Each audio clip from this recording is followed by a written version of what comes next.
So speaking of all these trolls coming at us on the NBA Power Rankings, I want to get right into Alex's segment. We're going to be talking NBA, of course. We are in full go of the season. Alex, let's hear what you got.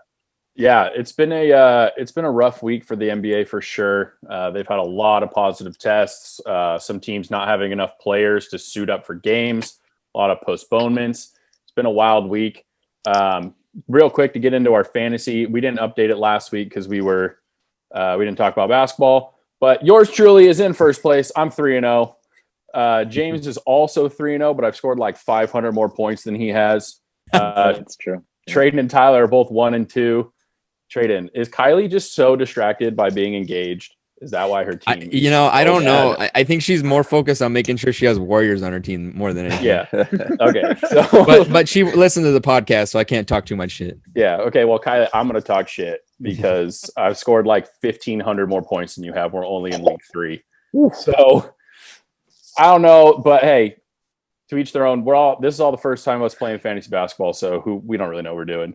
And then one note that we didn't get to talk about last week, but I wanted to give a shout out to Becky Hammon, the assistant coach for the Spurs in a game against the Lakers like a week and a half, 2 weeks ago. Popovich got tossed. Becky Hammon stepped in to be the head coach. And at that point is the first woman to ever be an acting head coach in the NBA game. And I think that's awesome. I think we needed to give Becky Hammon a shout out because that's super cool. But as I kind of alluded at the beginning, not enough players for some teams. We had to postpone some games. Players are getting sent home to the health and safety protocols all the time. We've got positive tests all over the league. Trade-in, I think we have to talk about first, which is really disappointing, is like the NBA has said they're not going to pause the season. They're just going to keep plowing through. More and more games are being postponed.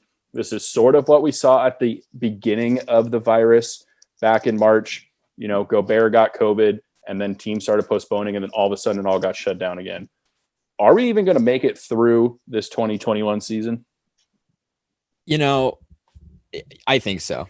And the reason is because there's money at stake that the NBA kind of needs to, just to even make their advertisers whole.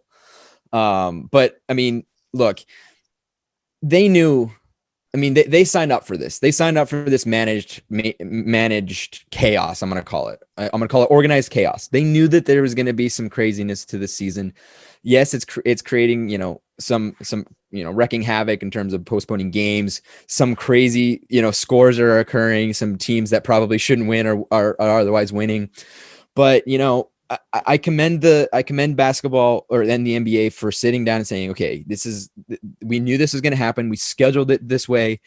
Then they also went back today and actually added some more guidelines, and I'm not going to go through them all. If you want to look them up, just Google them. But for the next 2 weeks, they're really going to lock it down and almost make it like a bubble-like feel within your own city, especially if you're playing at home. And they're doing anything they can to keep the game going. And honestly, they can't. I mean, we saw some crazy stuff happen in the MLB. I know that it wasn't going quite as crazy as it was, then, but the NFL went through a few, crazy moments. In some cases, I don't know how many times the Steelers got postponed. It seems like every other weekend they were playing, completely different 3. There you go. Thanks, James. So look, for now, I don't think they can. I don't think they will. I think they're going to plow through this, and it's going to be ugly. It's going to be ugly, but I don't think we're going to see it shut down unless something, even more insane happens. But I think that they were expecting this to an extent. Yeah, I agree with you. I mean, it was pretty much inevitable that some teams are going to be affected by it. I mean, obviously, we saw the NFL affected by it. We saw MLB affected by it. Hockey kind of stayed away from it because they were in that bubble, but now I'm sure they're going to face it later. They're already facing it. So it's an inevitable disease, obviously, that's kind of coming through right now.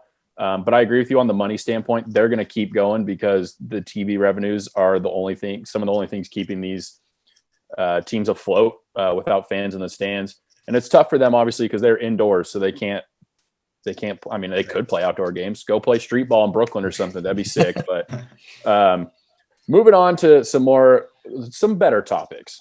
2 star players are returning to their teams. Kristaps Porzingis, nailed it on the pronunciation, is making Unicorn. Yeah, That was actually really good. Thanks, Amazing. buddy. Is making his debut for the Dallas Mavericks. Eric, you have the Mavs still ranked number 5. I don't know what to bring back the power rankings. And Karl Anthony Towns is returning for the Timberwolves. What do you think about these guys returning? Is one of these guys going to really push their teams who have both been kind of struggling to begin the year to the next level? Yeah. Let me answer that power ranking question really fast. They do have the Serbian GOAT, the guy you love, Luka. I do love Luka.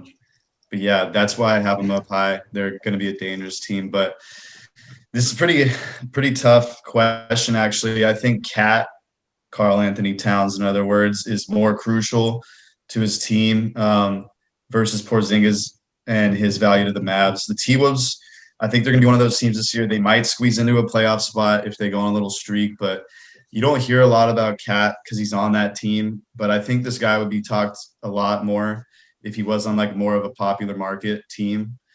Looking at his contract, he had a 5-year contract that he signed last year to remain. Is he worth it? Who the hell knows? I think we're going to see that in these next few weeks. Porzingis, on the other hand, he's a good player. Seems to always be dealing with some knee issues left and right. He's injured more than he's played, I feel like. But the Mavs are already gelling. Adding him back to that squad, it's going to make them an even deeper threat, hence why I have him at number 5. The Mavs, I think last year gained some crucial playoff experience in the NBA bubble. It's only going to make them a tougher team come playoffs this year. They're going to be a tough team first round, whoever plays them. Hopefully not the Clippers again right away. But I think to answer your question, Cat helps his team more, but the Mavs have a better outlook for Porzingis when he returns. Yeah, I do agree with you. I think Cat is probably a much better player than Porzingis overall. The Timberwolves just feel too far away. D'Angelo Russell's been having a good year. They do have they had the first overall pick in Anthony Edwards, but he's still got some time to mature for sure. And the West is just so deep. I don't know what they're going to do to get past some of these other teams. Tyler, speaking of teams in the West that are crazy deep, the Suns and Chris Paul are killing it to start the season. They're 7-3. They're at least, earlier today they were second in the West. Some games have happened as we're recording. I don't know if that's changed, but are they for real? Like, is it time to start believing in the Phoenix Suns? Absolutely. I think this team is very, very good. Now, granted, last season, remember, they started the season off 5-2, and everyone was talking about, is this Suns team like a playoff team, or are they legit? And then they ended up, I think having a losing record since then. But this team this year is very, very different. I think they added a lot of veteran leadership with Chris Paul and Jay Crowder to add that team. And I think the biggest shift with this Suns team this year is their attention to the defensive side of the ball. I think they've made that their identity and made that a focus of their team. And it's been huge for them. They are ranked third. They're ranked 5th in the league on defense right now. So they're killing it. They're 3rd in the league in point differential. And the crazy thing about this Suns team is like they're playing super well, and their best player is having his worst year so far. Devin Booker really has not been getting off to a good start, but that just shows you how well balanced and how deep that this Suns team is. So look out for these guys, especially if Booker gets going. They got a lot of guys that can come at you both defensively and offensively. So yeah, I mean, I think this Suns team is creeping up there and potentially the second best team in the Western Conference right now. Second best team in the West. So I'm assuming you have the Lakers number 1. So the Suns are better than the Clippers and the Nuggets and the Mavs and all these other teams. So far, what we've seen so far, I'm talking right now, I would say yes. Damn. I mean, according to our power rankings, that's What about tomorrow? It goes Lakers and Suns. Yep. That's wild. I mean, I think they're obviously much better with Chris Paul. Almost every team has been better with Chris Paul as a part of it. Maybe not James Harden and the Rockets. Fuck James Harden. We always got to get that in there. Yeah. We got to throw some James Harden hate in there. But yeah, going back to the Suns, they are obviously they have much better leadership. when I was doing my research for my power ranking article, when I was looking at their upcoming schedule, they really don't play any like big boy contenders for a while. And they really haven't so far. It'll be interesting to see when they start playing some of these teams that are projected, to go deep in the playoffs and possibly win the finals, to really see if they're a full-on contender. But as of right now, great start for them. I expect them to make the playoffs unless, injuries or they just fall off the mountain or something. Moving out east, James, the Ball brothers played a game against each other. How cute was that? They took a picture before and everything. Lonzo had a just terrible game. He played 36 minutes. He had 5 points, 2 rebounds, and 3 assists. I'm like pretty sure I could go out there and get that many points in an NBA game in 36 minutes. I could chuck up some threes from deep and make a couple of those. It is pretty hot. It can't be that hard. I mean, I know it is that hard, but like, you are the second overall pick and you're playing a Hornets team who is not that good, and you get 5 points, 2 rebounds, and 3 assists. Where your younger brother LaMelo was 1 assist away from a triple-double, and then the following game got his first triple-double, which makes him the youngest player in NBA history to record a triple-double. What did you think about this game, and is LaMelo already better than Lonzo? I thought this game was really cool to watch just because the family ties in it. And we all have seen big baller brand, this Ball family kind of grow and mature and go their separate ways and whatnot. So seeing 2 of them back on the floor for the first time since they were in Chino Hills, that was pretty cool. It was fun to watch. Going to your second question, is LaMelo better than Lonzo? At this point in time, I say no. And that's a hot take on that. Eric says yes. The reason being is that Zoe has 4 more years of experience compared to Melo's first year. And 11 games won't define your career. What if he's just having like a good 11 games and he's just showing out right now, and then all of a sudden it goes down the drain? That's not going to define your career right there. But if you ask me if Melo, the rookie, is better than Lonzo, the rookie, oh, absolutely. Without a doubt. Lonzo's rookie season was pretty terrible. The Melo's rookie season right now is starting off really good. A lot happened when Lonzo was a rookie. I mean, he had a crazy dad.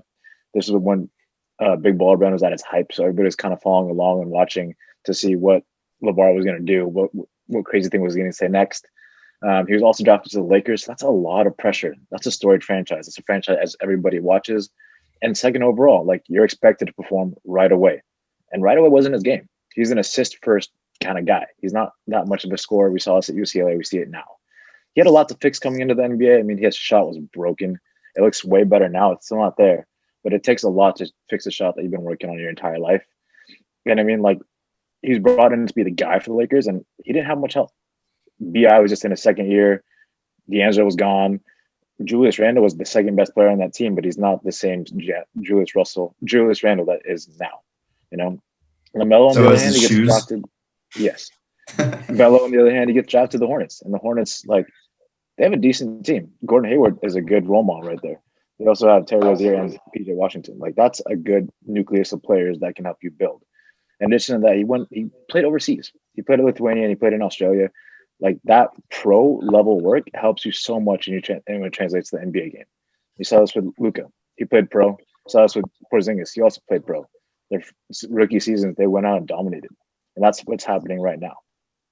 I mean, as of right now, no, Lonzo is better than LaMelo, but give it time. In a year, maybe in a couple months, LaMelo is going to be better than Lonzo. I think in like 3 games, he's going to be better than him. He's already done just more than him in 4 years. And by then, like 14 games. Being a good player is more than just stats, right? It's also leadership and being able to run plays. LaMelo just kind of goes out. He's not a starter, man. LaMelo is out there just kind of chugging up whatever he wants because the pressure's not being put on him. Lonzo was a starter from day one. It's tough to really mature when you don't have that time. You're totally right. I mean, LaMelo, there's no expectations for the Hornets this year. And the Lakers, when they drafted Lonzo, were terrible, but they're still the Lakers. They're always going to get the media attention. And, if it wasn't for Michael Jordan owning the Hornets, people might not even know they're in the NBA. Like, they would be just nothing. So, and the point about playing overseas, you're totally right. I mean, the competition that they face at the collegiate level varies so much compared to playing against guys that are much older than they are. and at professional levels in those European leagues. I mean, those leagues are legit. Like, they're obviously not the NBA, but they're a lot better than playing some 18-year-old from South Dakota State or something, you know. It will be interesting to see like their development moving forward. I mean, it's not like Lonzo's an old man either, you know. He's like 23 or something. So he's got time to develop as well. It'll be interesting. Yeah, definitely. But that kind of finishes it out. Let's just hope that the NBA can keep going. Hopefully everyone will mask up and be responsible, and we won't have more cancellations, but who knows? Thanks, Alex. You know, knowing the way I am, the Clippers play Lonzo tomorrow night. So just me talking shit about him, he's probably going to go off and do well. Let's hope not. That will happen. Yeah. Yeah, it's highly Quadruple happenable. double. Watch. Highly happenable.